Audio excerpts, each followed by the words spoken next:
মাদ্রাসাতে যারা লেখাপড়া করে এরা খুব সাধারণ গরিব ঘরের সন্তান, বেশিরভাগ, অন্তত 96-7%।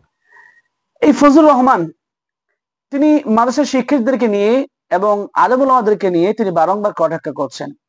এইমাত্র তিনি বললেন যে মাদ্রাসার শিক্ষার্থীরা গরিব, তাদের মাথার কিছু ব্রেন নাই, তারা অসহায়। কিন্তু আমি ফজলুর রহমান সাহেবকে বলতে চাই যে মাদ্রাসার শিক্ষার্থীরা গরিব না।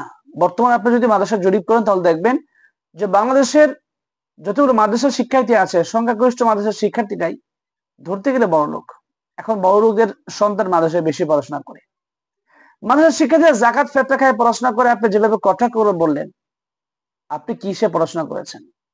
আপনি যে মেডিকেলে পড়াশোনা করে ডাক্তার হয়েছেন, আপনি কার টাকা পড়েছেন? সরকার আপনাকে টাকা দিয়েছে।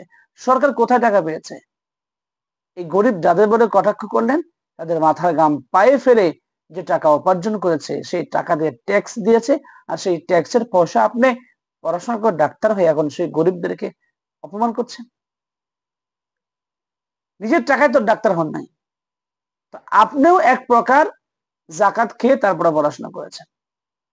আপনি বলছেন মাদ্রাসার যারা পড়াশোনা করে এদের মাথায় কিচ্ছু ধরে না, এরা শুধু হুজুর চেনে, এদেরকে কেউ মেয়ে দিবেন না।